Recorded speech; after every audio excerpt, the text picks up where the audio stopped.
우리가 극혐하고 있는 우병우이기 때문에 생김새에 대한 혐오가 더 커지는 그런 측면이 있어요. 분명히 있는 것 같아요. 네. 그 표정이나 언행에 있어서 뭐 저런 XX가 다 있나 싶은 생각이 좀 들 때가 있었잖아요. 뭘 해도 째려보는 것 같고, 뭘 해도 띠꺼운 것 같고, 그 왜 한쪽 입꼬리만 올라가는 거 있잖아. 이런 거 볼 때마다 같이 화가 나고. 특히 그 기자 딱 째려봤을 때. 레이저 쏠 때 그런 것들만 보이죠. 우리 보현님은 어떠셨어요? 네, 저도 우병우가 그 팔짱 끼고 그 여유로운 모습 봤을 때 저는 오히려 많이 놀랐어요.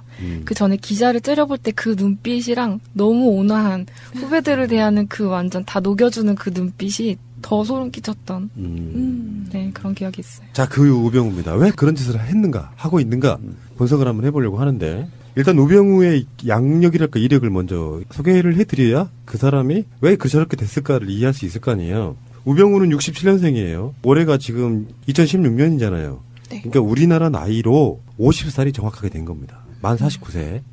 근데 우병우를 들어가 보면은 굉장히 중요한 지점이 발견이 돼요. 일단 서울대 나왔죠. 서울대 법대. 네. 우병우는 병역 면제를 받습니다. 그 이유가 고도근시예요. 원래 고도근시가 그 당시에는 마이너스 7 이상이 돼야 받는다라고 해요. 근데 지금은 그 고도근시로 병역 면제 사유가 없어졌어요.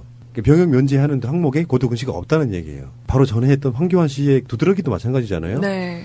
그 상태로 군대도 못 갈 정도의 상태로 두드러기가 심했던 사람이 나중에 깨끗이 나와버려. 아, 어떠한 병력도 없이. 네. 물론 우병우가 안경을 쓰긴 했지만 어찌됐건 그 당시에 비일비재했던 군 기피 의혹을 살만합니다. 실제로 군대를 못 갈 정도의 고도근시였다라고 하면 사회생활 힘들지 않겠어요? 근데 군대가 면제가 되고 나니까 눈이 좋아져 버려. 이것은 좀 말이 안 된다. 이 사람이 1984년에 고등학교를 졸업하고요. 84년부터 이게 84학번인 거죠. 84학번으로 대학을 들어가서 사시 합격한 게 87년입니다. 그러니까 이 사람이 67년생인데 87년에 합격했잖아요. 만 21살에 사시 합격하는 거죠. 네, 서울대 졸업하기도 전에 학생 그렇죠.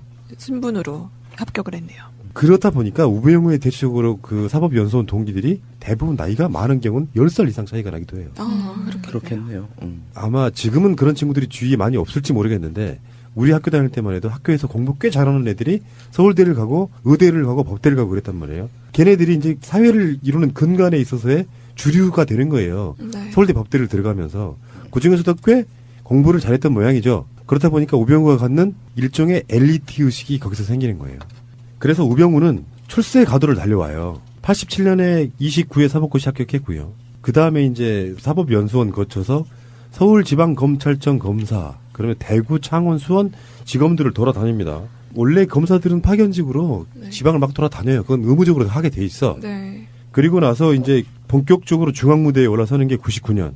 법무부 국제법무과 검사도 겸임도 하고 2001년에 승진을 하는데 그게 이제 부부장검사로 부부장검사 다음에 나중에 지청장 서울지방검찰청 부부장검사 대구지방검찰청 특수부 부장검사 다음에 2005년 법무부 법무실 법조인력정책과 과장 2007년 서울중앙지방검찰청 부장검사 2008년 서울중앙지방검찰청 금융조세조사 2부 부장검사 2009년 대검찰청 중앙수사일과장 대검찰청 범죄정보기획관 이 시기에 우병우가 노무현 대통령 수사를 하게 되는 핵심 인물들 중에 한 명이 되는 거거든요. 그러니까 우병우의 스펙은 일단 출생도 영주고등학교라고요. TK 출신이에요. TK의 본류를 타고 나와서 서울대를 나와가지고 검사들이 달릴 수 있는 출세가들을 쫙 달립니다. 여기서 참고로 검찰의 직제를 하나만 소개를 좀 해드려 볼게요. 그래야 그 다음 얘기가 되니까. 네. 검찰 직제가 어떻게 되냐면 우리가 보통 노량진 같은 데 가면 공무원 시험 준비하시는 분들 많잖아요. 예. 검찰은 검찰직, 법원직처럼 일반 공무원이 아니고 검사는 사법고시 합격하자마자 기본적으로 5급 사무관, 그 사법연수원생 때도 이미 직급이 생기는 거예요. 5급 사무관이 되고 검사로 임용되는 순간에 4급 서기관이 됩니다. 그 다음에 그 위에 직급이 3급 부의사관급이라고 해서 부부장 검사가 되고 2급이 이사관급인데 이게 부장 검사가 되고요. 1급이 관리관급이라고 해서 공무원들 일반적인 직제로는 차장 검사가 되고 차장 검사가 되면 그 위에 이제 차장 검사가 되면 군대로 말하면 대령쯤 된다고 보시면 돼요. 그리고 별을 달게 되는데 바로 그것이 지검장이죠. 그러니까 어떤 분들의 직제에 따라서는 아까 말한 그 차장 검사가 군대에서 소장, 중장까지는 맞다고 말씀하실지 모르겠지만 이거는 공무원 직제로서 의미가 아니고 검사들이 받아들이는 느낌. 그러니까 대령까지 달고 별을 달게 되면 그걸 이제 검사장이라고 하죠. 지검장, 고등 검찰청이 있고 그 밑에 지방 검찰청이 있는데 그 지방 검찰청의 장이 되는 거예요. 그것을 검사장이라고 부릅니다. 근데 우병우가 특이한 점이 검사장 승진을 못해요. 2급에서 멈췄네요. 근데 그 우병우가 승진을 못한 이유가 이제 제가 다른 방송에서 한번 말씀드린 적이 있는데요. 노무현 대통령 수사랑도 연관이 있다고 하고요. 그쪽에서 봤을 때는 너무 거물급을 사실 살해에 가까운 정도로 공범 중에 한 명이기 때문에 검사장으로 올리기에는 너무 부담스러웠다. 근데 이건 두 번째 문제인 것 같아요. 진짜 첫 번째 문제는 성격상의 문제가 있었더라고요. 독단적이고 독선적이고 화합 못하는 스타일. 주변에 그래서 적이 많았군요. 집안에서의 가정교육은 어떻게 받았는지 모르지만 실패 없이 달려온 엘리트가 겪는 좌절일 수도 있거든요. 평상시 때 잘해라는 말 있잖아요. 그걸 못한 상태로 어쨌건 간에 권력이 개가 돼서 열심히 달려왔지만 결론적으로 말하면 검사장 승진을 못하고 검찰의 옷을 벗게 됩니다. 그게 2013년 4월까지예요. 그러니까 2014년까지 사실상 한 1년 조금 넘는 시간 동안 변호사를 개업해요. 근데 우병우는요. 결혼을 굉장히 이제 속된 표현을 하면 되게 잘하는 케이스예요. 최순실과 연관이 있을 정도의 굉장히 돈이 많으신 그 바닥에서는 큰 손이신 분. 그렇다고 재벌급은 아니지만 그러니까 딸이 없는 집안에서는 우병우 같은 권력을 이용한 뭔가 방패막이가 되어줄 사위가 필요했던 거고요. 이 사람의 출세를 위해서 엄청나게 밀어줬겠죠. 그래서 우병우는 이번에 민정수석을 그만두기 전까지 우리나라에 있는 공무원들 중에 개인 재산이 가장 많았습니다. 1,000억이 넘었어요. 1,000억이요? 에? 와.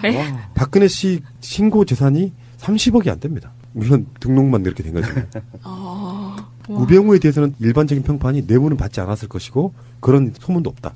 그러면은 순전히 와이프네 그쪽에서 집안에 받은 것들이 있겠죠. 그러니까 권력을 갖고자 하는 열망이 굉장히 컸던 사람.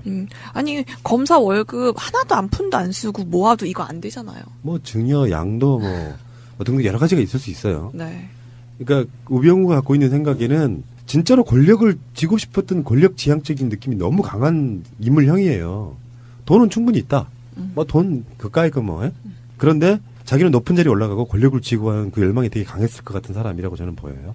근데 이제 아까 지금 검사장으로 승진을 못했다 그랬잖아요. 거기서 오는 우병우가 갖고 있는 일종의 배신감은 어마어마했을 겁니다. 이렇게까지 열심히 했는데 내가 대체 내 동기들이 있으면 무엇이 못하간디. 그렇죠. 그럴 수 있잖아요. 그래서 이를 부들부들 갈고 있었을 가능성이 높아요. 그 지점이 권력에 대한 증오 복수심으로 나타나는 측면이 있어요. 그러니까 자기를 불러준 박근혜 어떤 커넥션에 의해서 청와대에 처음에는 비서관으로 들어가게 되고 그 비서관 역할을 너무 잘한 나머지 박근혜나 이런 사람들의 어떤 오다를 주면 굉장히 많이 그 미션 수행을 잘했을 겁니다. 우병우 스타일로 보면.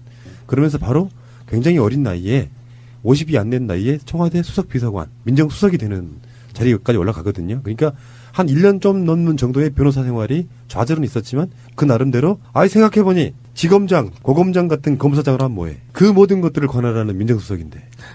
그러니까 이 사람은 자기가 꿈꿔왔던 일종의 처음에 꿈꿔왔던 검찰총장이나 법무부장 같은 꿈이 민정수석을 통해서 오히려 굉장히 빠르게 지하철 중에 급행 있죠. 급행 타고 간 느낌으로 도착했을 거란 느낌이 들어요. 근데 거기 올라가게 만들어주는. 하다못해 검찰총장을 대통령이 임명하게 돼도 민정수석이 다 검증을 해줘야 돼. 우리나라에 나가는 모든 사정기관은 다 똑같습니다. 국세청장, 경찰청장, 국정원장, 검찰총장, 장관, 감사원장, 국무총리. 모든 임명직은 이 사람을 통해서 하게 돼 있어요. 원래 민정수석실이 그런 업무를 하시는 거예요. 네.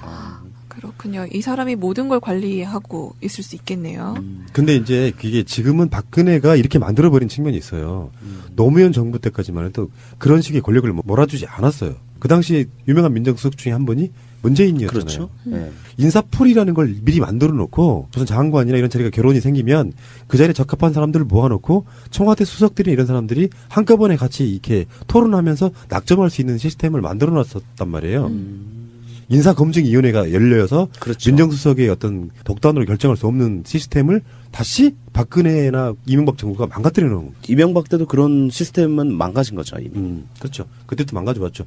노무현이 한 건 다 싫어. 그러니까. 그런 기조였었거든요. 그렇다 보니까 어쨌든 우병우는 출세지향적인 인물이다 보니까 그 지점에서 자기를 버렸던 그 검찰 고위층들의 이런 사람들에 대한 증오심이 굉장했을 거라고 생각이 들고 개인적으로 우리가 보기엔 다 똑같은 놈들이죠. 그쪽 놈들이지만 그들 내부적으로는 그 당시에 자기를 승진에 탈락시켰던 그 검찰 수뇌부에 대한 미움 같은 것도 굉장히 했을 거라고 봐요. 그런 게 분명히 있었을 것이라고 보고 황교안은 지난주에 제가 그랬잖아요. 확신범이다. 그리고 박근혜도 확신범이라고 얘기했잖아요. 그들은 그것이 옳다고 믿고 있을 가능성이 높다. 근데 우병우는 약간 다릅니다. 우병우는 확신범이 아닐 가능성이 훨씬 높아요.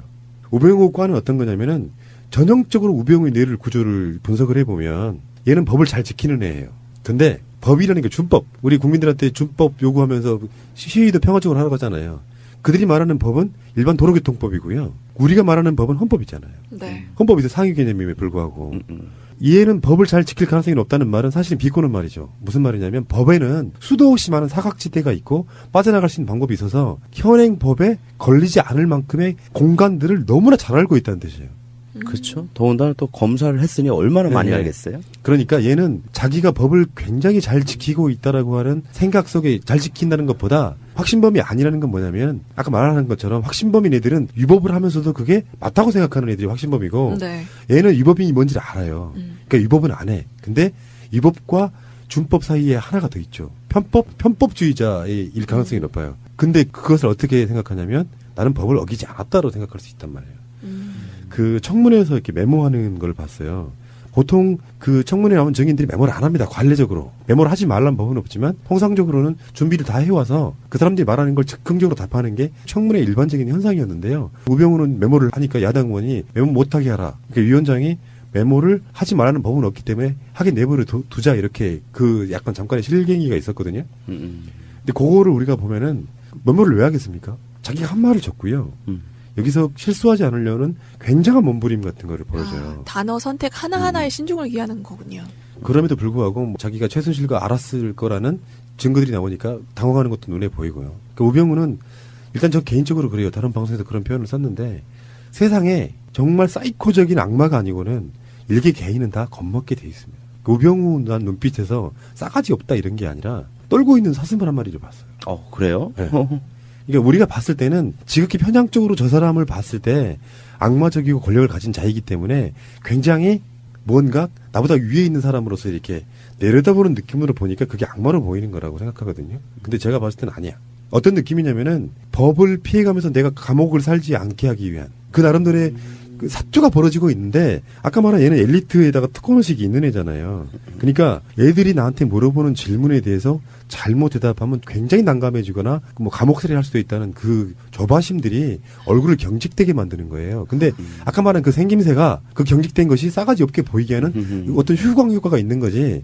우병우도 굉장히 떨고 있다는 걸 저는 눈에 보이더라고요. 본인 스스로는 지금 살얼음판을 걷고 있는 거라고 생각하는 것 같다는 느낌이 예. 드네요. 그래서 정말 단어 하나가 뭔가 잘못 삐끗하는 순간 걷잡을 수 없게 된다라고 본인이 느끼고 있다고 말씀하시는 것 같은데. 그러니까 우병우 입장에서는 잘 생각해봐요. 내가 지금까지 살아오면서 세상의 모든 주류에서 공부도 최고로 잘했고 좋은 대학을 들어갔고 출세가도로 달려왔다고 생각해보세요. 근데 변호사 잠깐 생활할 때도 느꼈을 분노심이 있는데 지금 민정수석 강제로 떨궈져 나오고 감옥을 살지도 몰라요. 이 사람한테 인생 최고의 위기가 닥쳐올 수 있어요. 인생을 살면서 한 번도 경험해보지 못한 그 많은 사람들을 사건을 조작했건 어쨌건 감옥으로 보낸 사람입니다. 내가 갈 수도 있습니다. 안 떨리겠습니까? 그렇죠. 그러니까 지극히 방어적이 될 수밖에 없고 경직돼 있으니까 얼굴에서 웃음기를 어떤 여유도 볼 수가 없어. 근데 우리들 입장에서는 그가 폐양무도한 권력을 부려온 사람이기 때문에 그 얼굴에서 악마를 보지만 정반대로 보면 그도 엄청나게 떨고 있다는 게 안 보이더냐고요. 또 한편으로는 이 사람이 변호사랑 검사로서 항상 누군가에게 질문을 던지다가 이제 태어나서 처음으로 질문 받는 입장이 됐을 때 그런 생소함 같은 거 내가 지금까지 해왔던 질문들을 이제 다 튕겨내야 되는 그런 것들이 또 작용한 게 아닐까. 그렇죠. 네. 한겨레 기사에 보면은 그 우병우 장모의 사건 자체도 이게 먼저 우병우가 민정수석실에서 이제 얘기가 되던 것이 언론에 흘려졌다고 하는데요. 그렇기 때문에 자기 주위에 누군가 자기를 음해하고 뭔가 자기의 적이 주위에 항상 있다는 사실을 본인도 이제 인식을 하지 않을까 생각을 해요. 그러다 보니까 누구도 믿을 수 없다라는 예. 위기감을 더 느끼지 않을까 싶네요. 우병우가 검찰에 출두할 때 여기자를 째려보는 게 굉장히 논란이 됐잖아요. 네. 우병우를 악인화 시키다 보니까 그게 조금 더 너무 과장된 측면이 없지 않아 있는데 떨고 있다는 반증이에요, 그게. 자기도 사상 초유의 일을 겪고 있는 거잖아요. 사상 처음으로 겪는 이 상황을 겪고 있는 상태잖아요. 예상치 못하게 자기는 이제 자기 머릿속에 그림을 그려왔을 거 아니야. 딱 차에서 내려서 도착하고 조금 걸어오자마자 어떤 여기자가 가장 먼저 튀쳐나오고 우르르 달라붙어요. 근데 거기에 대해서 방어적일 수밖에 없는 사람인데 뭔 질문을 하는데 돌발 상황이 되다 보니까 그 기자를 이렇게 쳐다보게 되는 측면, 그러니까 버러지 같이 쳐다봤다기보다는 어떤 놀래는 한 측면이라고 봐요. 예, 이거 뭐지 하는. 본인 스스로도 그렇게 대답을 했잖아요. 놀라서 그렇다는. 그러니까 청문회에서 우병우가 했던 말 중에 그것은 진실일 가능성이 높아요. 네. 근데 또 비슷한 거짓말도 하나 했죠. 조선일보가 찍어낸 특종 사진에 보면 팔짱 끼고 있는 모습이요. 요거는 추워서라고 그랬다 그러는데 그건 좀 그렇고 그러니까 어안이 느껴져서라고 그랬는데 일단 우병우가 입고 있던 옷이 검찰들이 입는 옷이에요. 입고 들어간 옷이 아니고 검사들이 밤새워서 취조 같은 거 할 때 추우니까 입는 그런 옷을 우병우가 입고 있었던 거고요. 그러니까 피의자로 들어간 놈한테 그 옷을 입혀주는 것도 좀 그런 측면이 있고 그리고 팔짱은 제가 봤을 때는 습성입니다. 저도 팔짱 끼는 걸 되게 좋아해요. 이게 뭐냐면 손이 막 자꾸 움직여서 대화를 해야 될 때 내 감정을 숨겨야 될 때는요. 팔짱 끼고 얘기하는 거예요.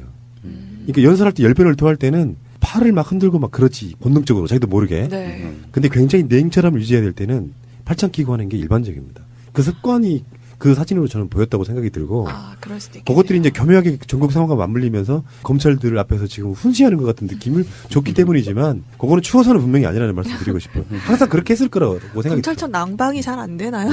잘 될걸요, 아마? 자, 어쨌건 우병우는 감옥에 갈 것이 확실하지만요. 가장 중요한 건 뭐냐면은 삐뚤어진 엘리트들이 사회에 주는 폐악 같은 거에 대한 얘기로 저는 마무리 한번 해볼까 해요. 우리가 극혐하고 있는 우병우이기 때문에 생김새에 대한 혐오가 더 커지는 그런 측면이 있어요. 분명히 있는 것 같아요. 네. 그 표정이나 언행에 있어서 뭐 저런 XX가 다 있나 싶은 생각이 좀 들 때가 있었잖아요. 뭘 해도 째려보는 것 같고, 음. 뭘 해도 띠꺼운 것 같고, 그 왜 한쪽 입꼬리만 올라가는 거 있잖아. 이런 거 볼 때마다 같이 화가 나고. 특히 그 기자 딱 째려봤을 때. 레이저 쏠 때 그런 것들만 보이죠. 우리 보현님은 어떠셨어요? 네, 저도 우병우가 그 팔짱 끼고 그 여유로운 모습 봤을 때 저는 오히려 많이 놀랐어요. 그 전에 기자를 째려볼 때 그 눈빛이랑 너무 온화한 후배들을 대하는 그 완전 다 녹여주는 그 눈빛이 더 소름 끼쳤던 네, 그런 기억이 있어요. 자, 그 우병우입니다. 왜 그런 짓을 했는가, 하고 있는가 분석을 한번 해보려고 하는데 일단 우병우의 양력이랄까 이력을 먼저 소개를 해드려야 그 사람이 왜 저렇게 됐을까를 이해할 수 있을 거 아니에요. 우병우는 67년생이에요. 올해가 지금 2016년이잖아요. 네. 그러니까 우리나라 나이로 50살이 정확하게 된 겁니다. 만 49세. 근데 우병우를 들어가 보면은 굉장히 중요한 지점이 발견이 돼요. 일단 서울대 나왔죠. 서울대 법대. 네. 우병우는 병역 면제를 받습니다. 그 이유가 고도근시예요. 원래 고도근시가 그 당시에는 마이너스 7 이상이 돼야 받는다라고 해요. 근데 지금은 그 고도근시로 병역 면제 사유가 없어졌어요. 병역 몇 번째 문제는 성격상의 문제가 있었다라고요. 독단적이고 독선적이고 화합 못하는 스타일. 주변에 그래서 적이 많았군요.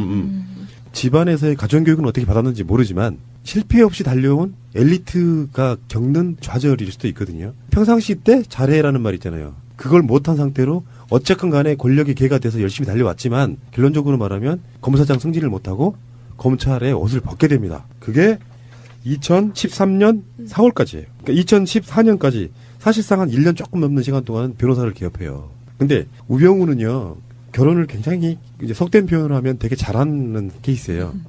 최순실과 연관이 있을 정도의 굉장히 돈이 많으신 그 바닥에서는 큰 손이신 분. 그렇다고 재벌급은 아니지만 그러니까 딸이 없는 집안에서는 우병우 같은 권력을 이용한 뭔가 방패막이가 되어줄 사위가 필요했던 거고요. 이 사람의 출세를 위해서 엄청나게 밀어줬겠죠. 그래서 우병우는 이번에 민정수석을 그만두기 전까지 우리나라에 있는 공무원들 중에 개인 재산이 가장 많았습니다. 1,000억이 넘었어요. 1,000억이요? 에? 와. 박근혜 씨 신고 재산이 30억이 안 됩니다. 물론 등록만 이렇게 된 거죠. 우병우에 대해서는 일반적인 평판이 뇌물은 받지 않았을 것이고 그런 소문도 없다. 그러면은 순전히 와이프네 그쪽에서 집안에 받은 것들이 있겠죠. 그러니까 권력을 갖고자 하는 열망이 굉장히 컸던 사람. 아니 출세 가도를 달려와요. 87년에 29회 사법고시 합격했고요. 그 다음에 이제 사법연수원 거쳐서 서울지방검찰청 검사, 그러면 대구, 창원, 수원 지검들을 돌아다닙니다. 원래 검사들은 파견직으로 지방을 막 돌아다녀요. 그건 의무적으로 하게 돼 있어. 네. 그리고 나서 이제 본격적으로 중앙무대에 올라서는 게 99년. 법무부 국제법무과 검사도 겸임도 하고 2001년에 승진을 하는데 그게 이제 부부장 검사로 부부장 검사 다음에 나중에 지청장 서울지방검찰청 부부장 검사 대구지방검찰청 특수부 부장검사 다음에 2005년 법무부 법무실 법조인력정책과 과장 2007년 서울중앙지방검찰청 부장검사 2008년 서울중앙지방검찰청 금융조사 2부 부장검사 2009년 대검찰청 중앙수사일과장 대검찰청 범죄정보기획관 이 시기에 우병우가 노무현 대통령 수사를 하게 되는 핵심 인물 중에 한 명이 되는 거거든요. 그러니까 우병우의 스펙은 일단 출생도 영주고등학교라고요. TK 출신이에요. TK의 본류를 타고 나와서 서울대를 나와가지고 검사들이 달릴 수 있는 출세가들을 쫙 달립니다. 여기서 참고로 검찰의 직제를 하나만 소개를 좀 해드려 볼게요. 그래야 그 다음 얘기가 되니까. 네. 검찰 직제가 어떻게 되냐면 우리가 보통 노량진 같은 데 가면 공무원 시험 준비하시는 분들 많잖아요. 예. 검찰은 검찰직 법원제하는 항목에 고도근시가 없다는 얘기예요. 바로 전에 했던 황교안 씨의 두드러기도 마찬가지잖아요. 네. 그 상태로 군대도 못 갈 정도의 상태로 두드러기가 심했던 사람이 나중에 깨끗이 나와버려. 아, 어떠한 병력도 없이. 네. 물론 우병우가 안경을 쓰긴 했지만 어찌됐건 그 당시에 비일비재했던 군 깊이 의혹을 살만합니다. 실제로 군대를 못 갈 정도의 고도근시였다라고 하면 사회생활 힘들지 않겠어요? 근데 군대가 면제가 되고 나니까 눈이 좋아져 버려. 이것은 좀 말이 안 된다.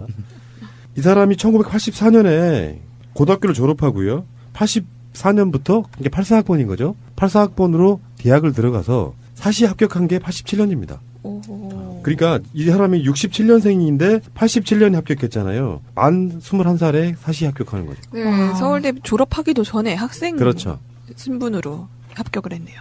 그렇다 보니까 우병우의 대체적으로 그 사법연수원 동기들이 대부분 나이가 많은 경우는 10살 이상 차이가 나기도 해요. 아, 그렇겠네요. 아마 지금은 그런 친구들이 주위에 많이 없을지 모르겠는데 우리 학교 다닐 때만 해도 학교에서 공부 꽤 잘하는 애들이 서울대를 가고 의대를 가고 법대를 가고 그랬단 말이에요. 걔네들이 이제 사회를 이루는 근간에 있어서의 주류가 되는 거예요. 네. 서울대 법대를 들어가면서 그중에서도 꽤 공부를 잘했던 모양이죠. 그렇다 보니까 우병우가 갖는 일종의 엘리트 의식이 거기서 생기는 거예요. 그래서 우병우는 현직처럼 일반 공무원이 아니고 검사는 사법고시 합격하자마자 기본적으로 5급 사무관, 그 사법연수원생 때도 이미 직급이 생기는 거예요. 5급 사무관이 되고 검사로 임용되는 순간에 4급 서기관이 됩니다. 와. 그 다음에 그 위에 직급이 3급 부의사관급이라고 해서 부부장 검사가 되고 2급이 이사관급인데 이게 부장 검사가 되고요. 1급이 관리관급이라고 해서 공무원들 일반적인 직제로는 차장 검사가 되고 차장 검사가 되면 그 위에 이제 차장 검사가 되면 군대로 말하면 대령쯤 된다고 보시면 돼요. 그리고 별을 달게 되는데 바로 그것이 지검장이죠. 그러니까 어떤 분들의 직제에 따라서는 아까 말한 그 차장 검사가 군대에서 소장, 중장까지는 맞다고 말씀하실지 모르겠지만 이거는 공무원 직제로서 의미가 아니고 검사들이 받아들이는 느낌. 그러니까 대령까지 달고 별을 달게 되면 그걸 이제 검사장이라고 하죠. 지검장, 고등검찰청이 있고 그 밑에 지방검찰청이 있는데 그 지방검찰청의 장이 되는 거예요. 그것을 검사장이라고 부릅니다. 근데 우병우가 특이한 점이 검사장 승진을 못해요. 2급에서 멈췄네요? 근데 그 우병우가 승진을 못한 이유가 이제 제가 다른 방송에서 한번 말씀드린 적이 있는데요. 노무현 대통령 수사랑도 연관이 있다고 하고요. 그쪽에서 봤을 때는 너무 거물급을 사실 살해에 가까운 정도로 공범 중에 한 명이기 때문에 검사장으로 올리기에는 너무 부담스러웠다. 근데 이건 두 번째 문제인 것 같아요. 진짜 첫